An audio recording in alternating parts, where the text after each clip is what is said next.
A fist came out of nowhere and caught a man dead square on the jaw. Not a movie punch. Not a pulled strike with a camera angle to sell it. A real hit. The kind that snaps your head sideways and makes your knees buckle. He stumbled back into a rack of lighting equipment. Metal crashed across the floor. The whole crew froze. Nobody called cut because the cameras were not even rolling. The man who threw the punch was 5'8", late 50s, and had hands that had broken more bones on film sets than any stuntman alive. Jackie Chan. And the man picking himself up off the ground, jaw clenched, fists balling tight, was Jason Statham. Two of the biggest action stars on the planet. No choreography, no safety wire, no script. What happened next nearly ended both of their careers. Stay with me on this one. Now, to understand how two of the most respected action stars in cinema history ended up swinging at each other for real, you need to understand one thing about Jackie Chan. The man does not fake it. He never has. While most of Hollywood builds fight scenes out of clever angles and sound effects, Jackie Chan insists on contact. Real contact. He has broken his nose 3 times, cracked his cheekbone, fractured his skull doing a stunt that any reasonable person would have handed to a double. He has dislocated his shoulder so many times that the doctors at the hospital in Hong Kong stopped being surprised when he walked in. His fingers are permanently crooked from breaks that were never given time to heal properly because he went back to work too soon. Every single injury was real because every single hit was real. That is how he built his reputation. That is the code he has lived by for 50 years. And by the time he was in his late 50s, working on a joint production with a younger action star from across the Atlantic, that philosophy had not softened by even 1 degree. Jason Statham came from a completely different world. He grew up in Great Yarmouth, England. His father was a street seller. There was no stage school, no opera academy, no martial arts master standing over him with a bamboo stick at 5 in the morning. What Statham had was water. He was a competitive diver. 12 years on the British national diving team. He competed at the 1990 Commonwealth Games. The discipline that diving requires is extreme. Every motion is measured in fractions of a second. You launch yourself off a 10-meter platform and you have roughly 1.5 seconds to execute a combination of twists and rotations before you hit the water at 35 miles per hour. There is zero margin for error. That kind of training wires your brain for precision. After diving, Statham moved into martial arts. Kickboxing first, then Brazilian Jiu-Jitsu, then Wing Chun, the same system Bruce Lee started with. He did not just dabble. He trained seriously for years before he ever stepped in front of a camera. By the time Guy Ritchie cast him in Lock, Stock, and Two Smoking Barrels, Statham was already a legitimate fighter. The acting came second. The physicality came first. And he carried that into every role. When Jason Statham throws a punch on screen, it is his fist, his speed, his timing. No face doubles. No stunt guys for the wide shots. He does it himself. That earned him enormous respect in the industry. It also meant he had his own ideas about how a fight scene should work. So you had 2 men who shared the same code. Do it for real. Do not cheat the audience. On paper, that sounds like a perfect pairing. 2 guys who believe in the same thing working toward the same goal. What could go wrong? In practice, everything. Because sharing a code is not the same as sharing a method. And their methods were headed for a collision that nobody saw coming. The production that brought them together was a mid-budget international action film shooting in Eastern Europe. Bulgaria, specifically. The kind of production that brings together stars from different markets for 3 or 4 weeks of intense physical work. Jackie had top billing. Statham had the secondary lead. The entire selling point of the movie was simple. 2 of the greatest screen fighters of their generations, together for the first time, in a real, extended hand-to-hand fight sequence. The studio wanted a 5-minute scene that would live on the internet forever. They wanted something fans would replay and break down frame by frame. That was the pitch. That was the promise. And for the first 2 days, everything pointed toward it actually working. Jackie ran the choreography sessions the way he always did. Slow first. Walk through every single beat. Mark the positions with tape on the floor. Set the camera angles before anyone threw a single strike. He was polite, professional, and in total control. This was his domain. He had been designing fight scenes since before Statham was born. He knew where the camera needed to be for every combination. He knew which angle sold a knee strike and which one made it look weak. And he directed the rehearsals himself, not through the stunt coordinator, but personally. Standing in front of Statham, adjusting his elbow by half an inch, showing him the exact angle of a block. Statham, to his credit, followed along without complaint. He matched Jackie's rhythm. He took direction. He asked questions when something was unclear. Most importantly, he did not try to add his own ideas. Not yet. The crew relaxed. The stunt coordinator told the director things were looking great. The first 2 days felt like a gift. But here is the thing. Jackie Chan's method requires something that most Western actors are not used to. He wants his partner to actually swing. Not at full power, but close. Much closer than what any Hollywood stunt coordinator would normally allow. Jackie reads the incoming strike and adjusts in real time. If the punch is too far away from his face, it looks fake on camera. Jackie hates that more than he hates getting hit. So he kept asking Statham to come closer. Tighter. Faster. He said it calmly, almost like it did not matter. A little tighter. More speed on the backhand. Do not hold back so much, I can read it. And Statham did what he was asked. He started closing the distance. The problem was not aggression. The problem was physics. Statham was bigger. He was stronger. He was 15 years younger, and he hit harder than Jackie was used to from his regular Hong Kong stunt teams. And Statham came from a martial arts background where control meant pulling your strike at the last possible inch. That last inch was his safety margin. Jackie's system was different. Jackie's system meant letting the strike arrive and moving just barely enough to avoid full contact. Two different philosophies of what safe means, and they were closing in on each other like two trains on the same track. By the morning of day 3, the stunt coordinator had already flagged concerns to the director. He said the spacing was getting tight, that Statham's strikes were landing closer than anyone had planned, that Jackie was not making his usual adjustments. He told the director he had seen this before on Hong Kong sets, where Jackie pushed the boundaries and got away with it because his regular team knew exactly how he moved. But Statham was not Jackie's regular team. Statham was learning Jackie's system in real time, and the margin for error was shrinking with every rehearsal. The director asked if they should step in and reset the choreography. The coordinator hesitated. He said they were both professionals. He said it would work itself out. He said intervening might bruise egos and slow down the production. They were already behind schedule by half a day. The producer would not be happy about another delay. That was the wrong call, and everyone on that set would come to know it by the end of the afternoon. It happened around 3 in the afternoon on day 3. They were rehearsing a sequence near the middle of the fight. Statham's character throws a spinning back fist.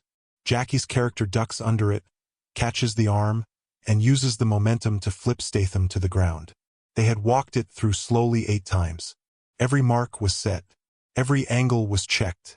Now Jackie wanted it at speed. Full speed. Camera-ready pace. He said the slow rehearsals were done. It was time to let it fly. Statham nodded. He reset his position. Jackie dropped into his stance. The stunt coordinator watched from behind the monitor. Someone called the cue. Statham wound up. He spun. His fist came around fast. Hard. And Jackie did not duck far enough. The back of Statham's hand caught Jackie clean across the temple. Not a graze. Not a brush. A solid connection that everyone in the room heard before they saw it. The sound was sharp and flat. Jackie's head snapped to the side and he staggered 2 full steps sideways. His hand went to his ear. His knees dipped for a second before he caught himself. The room went dead quiet. Nobody moved. The stunt coordinator stood up from his chair slowly. A camera assistant put her hand over her mouth. Now here is where it should have ended. In any normal production, someone calls a medic, the actor shakes it off, and they adjust the timing by 2 inches. That is how it works. Strikes land sometimes. It is part of the job. Everybody knows it. And for about 3 or 4 seconds, it looked like that was exactly what would happen. Statham dropped his hands immediately. He stepped toward Jackie. His face showed concern. He started to say something. Maybe an apology. Maybe just a check-in. Jackie hit him. Not a slap.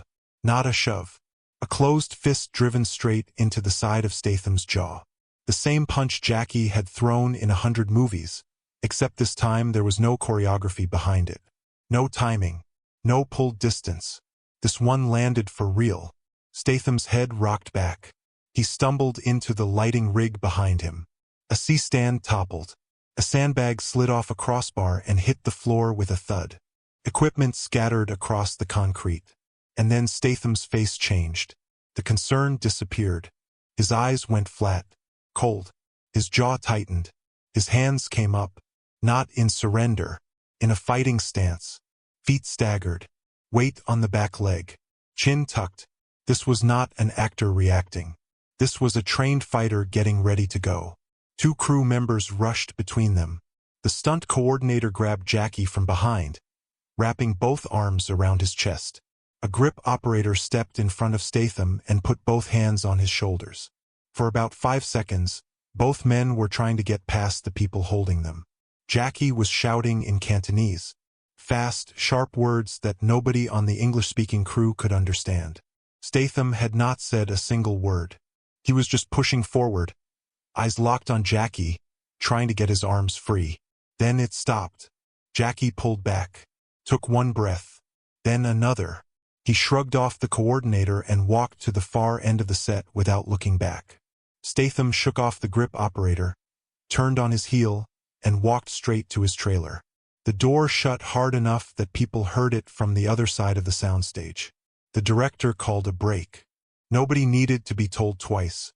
For the next 45 minutes, the set had the feeling of a hospital waiting room. People spoke in low voices. The stunt coordinator sat in a folding chair near the monitor, staring at the concrete floor with his hands on his knees. A production assistant carried water bottles to both trailers. Neither door opened. She left the bottles outside and walked away quickly. The assistant director started quietly reviewing the shooting schedule, shuffling scenes, looking for anything they could shoot without both leads. A camera operator started packing his equipment, convinced the entire production was about to shut down. There was no panic, but there was no pretending either. The air had changed completely. Whatever collaborative energy had made the first 2 days' work had been burned to the ground in 10 seconds. Jackie came out of his trailer first. He walked slowly to the craft services table, poured himself a cup of tea from the thermos, and sat down on an apple box by the wall. He did not look angry anymore. He looked tired, old in a way he had not looked the day before. He rubbed the side of his temple where Statham's back fist had connected. A mark was already darkening above his ear. He sipped his tea with both hands around the cup. A makeup artist approached with a cold pack and some concealer. He waved her off gently. Everything about his body language said the same thing. It is done. We are past it. Let it settle. And then Statham's trailer door opened. He came out holding his phone against his chest, and the look on his face was not anger anymore. It was something colder, something calculated. He walked past the craft services table without glancing at Jackie. He went straight to the first assistant director and said 5 words that changed the entire nature of the situation. My lawyer is on speaker. Now here is where the story shifts completely. This is where it turns. Up until that moment, this was a physical dispute.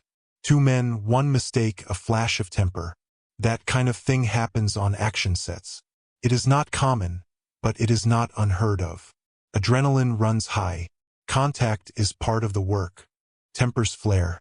It can usually be smoothed over with a handshake and a conversation. But the moment a lawyer enters the picture, it stops being personal. It becomes contractual, institutional. And suddenly the stakes are no longer about a bruised jaw or a bruised ego. They are about careers, insurance, liability, and reputation on a scale that neither man could fix with an apology. Statham's attorney was already talking. Assault, hostile work environment, breach of professional conduct, violation of the agreed stunt safety protocols. The first assistant director's face drained of color. The director was pulled in. Within 10 minutes, the line producer was on the phone to the studio back in Los Angeles. Within 20, the studio's legal department was conferencing in with 3 people on the call. Jackie had no idea any of this was happening. He was still sitting on his apple box, finishing his tea. The director finally walked over to him, sat down beside him, and in a low, careful voice, explained what Statham's lawyer was saying. Jackie's expression did not change at first. Then something moved behind his eyes. Not fear exactly, more like recognition. The slow understanding that this was no longer a problem he could solve with a bow and a handshake. The studio delivered an ultimatum that evening. Both men had 48 hours to resolve the situation privately and completely, or production would be suspended indefinitely and the insurance underwriter would be formally notified. Believe me, that second part was the real threat. Most people outside the film industry have no idea how much power insurance companies have over action productions. Every stunt, every fight scene, every car crash has to be approved by the insurer before cameras roll. If an underwriter decides that a performer is a liability, that performer does not work. It does not matter how big they are. It does not matter how many movies they have sold. The insurance company has final say. And once an insurance company flags an incident on an action film, it does not just affect one production. It follows you. Every future project that wants to hire you has to factor in the increased premium. For a man Jackie's age, already in the final stretch of his career doing physical work, an insurance flag could shut the door permanently. No studio would take the financial risk. For Statham, still in his prime and building toward franchise-level stardom, it could reshape how every studio in town assessed his reliability. One incident report, 2 careers hanging by a thread. If you have been following this story, go ahead and hit subscribe. We are not done yet. Now here is what most people do not understand about film sets. When something like this happens, it does not stay contained. It leaks.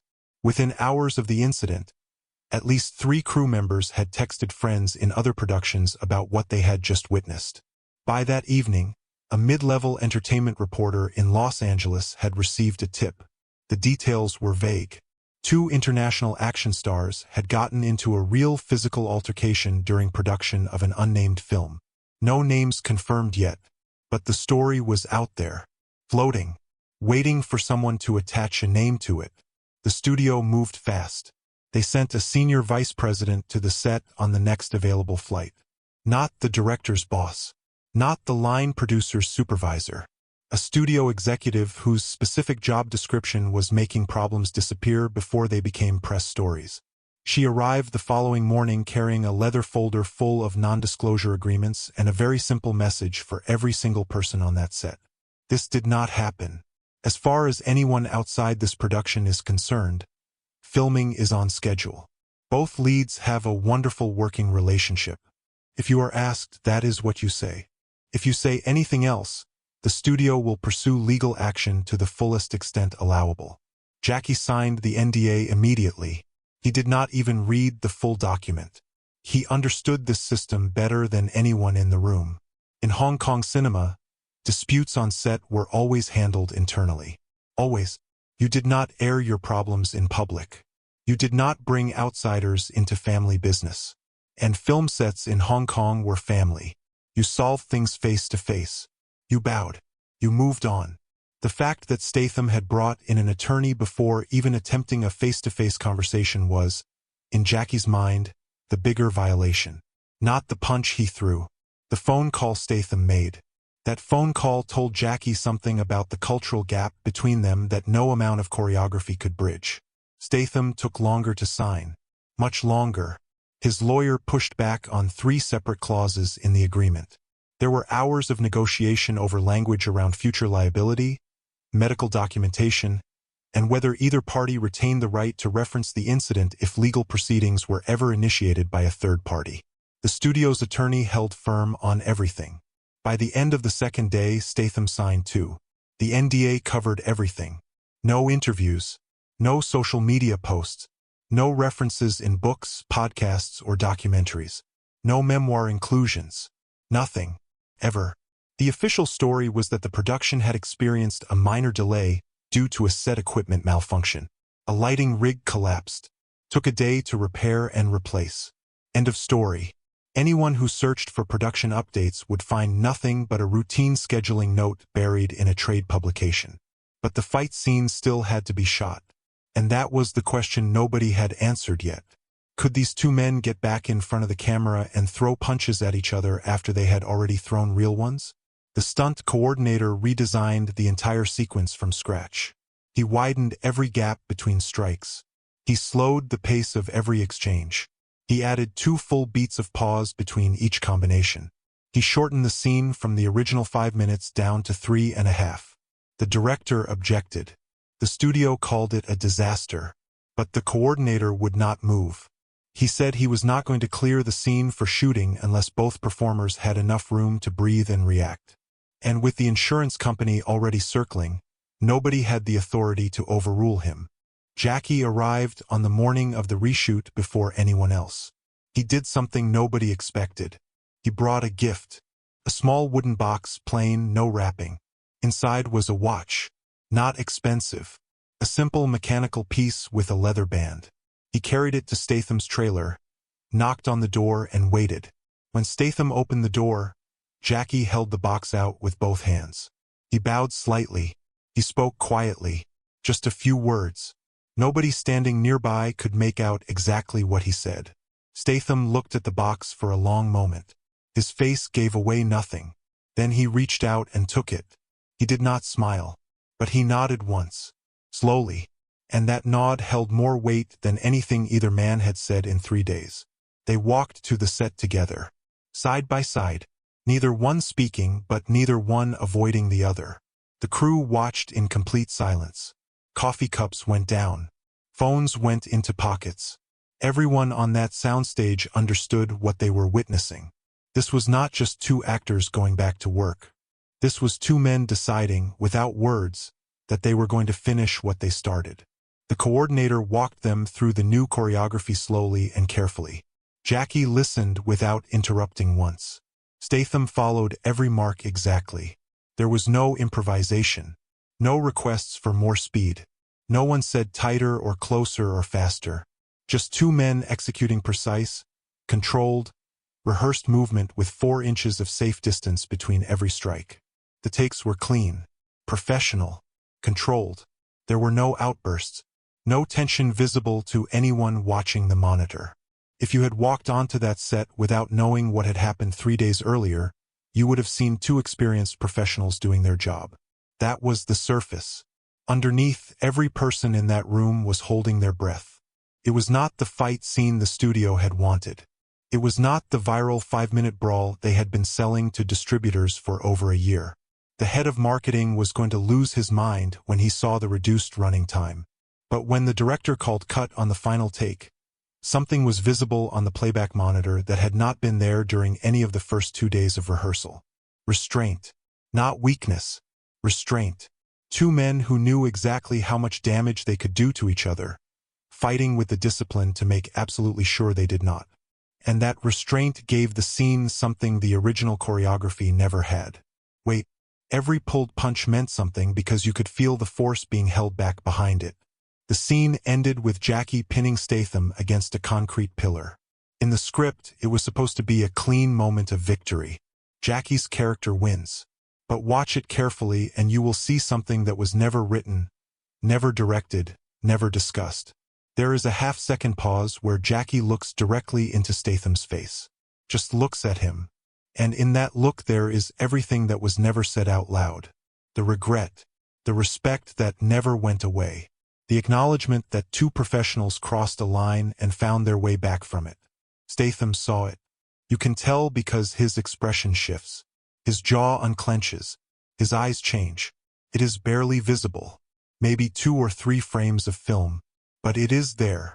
And if you know the story behind it, those 2 frames hit harder than anything else in the movie. The film came and went. It did modest numbers at the box office. The reviews were mixed. But the fight scene was the one element every single critic praised.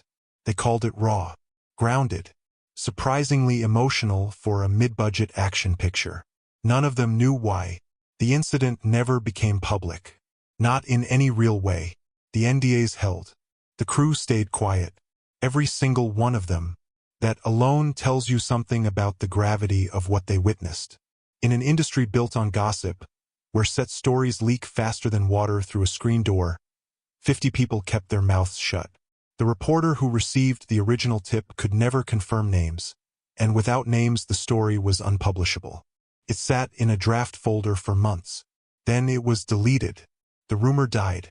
It was not until years later, when a former crew member mentioned it obliquely during a podcast about working on international film sets, that the story resurfaced even as a whisper. He did not name names. He talked about 2 international action stars on an Eastern European production who had a physical altercation that shut down filming. He said it was the most intense thing he had ever seen on a set. He said both men could have seriously hurt each other. And he said the way it was resolved taught him more about professionalism than anything else in his 20-year career. The podcast clip got shared in a few film industry forums. It stayed in the margins. An industry rumor. The kind of thing passed around at wrap parties and post-production offices but never committed to print. Jackie Chan has never spoken about it publicly.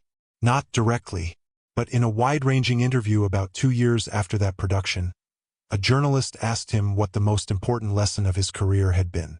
Jackie paused for a long time before answering. Then he said something that stuck with people who heard it. He said the hardest punch he had ever taken was not in any movie. The hardest punch was learning that being right and being kind are not always the same thing. The interviewer asked him to elaborate. Jackie smiled and changed the subject. Jason Statham has been even more guarded. He has never acknowledged the incident in any form or any forum. Not in interviews. Not on social media. Not in the casual conversations that actors have during press junkets when the publicists step away. The closest he has ever come was during a press tour for one of his franchise films, when a reporter asked him which co-star he respected the most. Statham said Jackie Chan immediately, without thinking about it, without qualifying it. The reporter asked why. Statham said because Jackie Chan is the only person he has ever worked with who would break his own body just to make the other guy look good on camera. Then he moved on. No follow-up. No elaboration. Here is what I think really happened on that set in Bulgaria.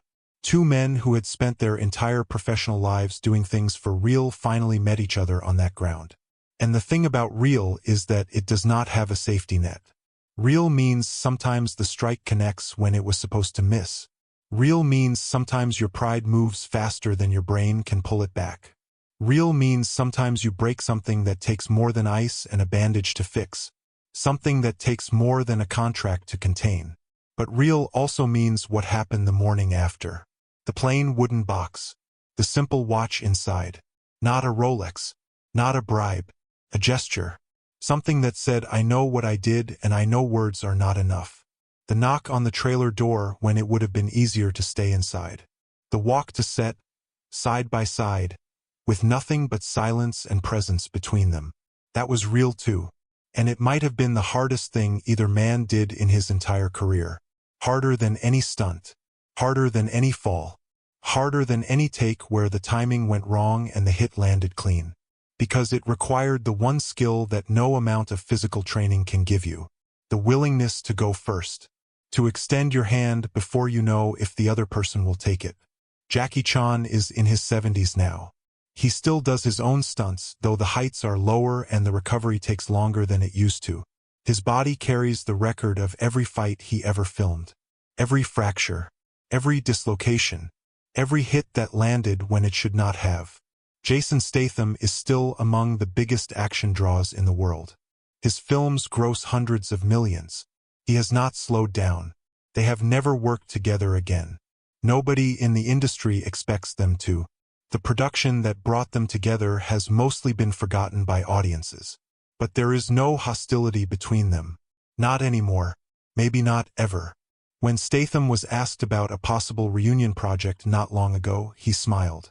Not a press smile. A genuine one. He said if Jackie called him tomorrow, he would be on the next plane. He did not elaborate on why. That lighting rig they knocked over during the altercation. One of the grip operators kept a broken bracket from it. He mounted it on a piece of wood and hung it in his garage. He told friends it was from the day he watched two legends go at it for real. He said footage from the set security camera exists somewhere. A backup drive in a storage unit. About 15 seconds showing Jackie Chan and Jason Statham throwing real punches while crew members scramble between them. 15 seconds. No choreography. No safety wire. No script. That is the fight you missed.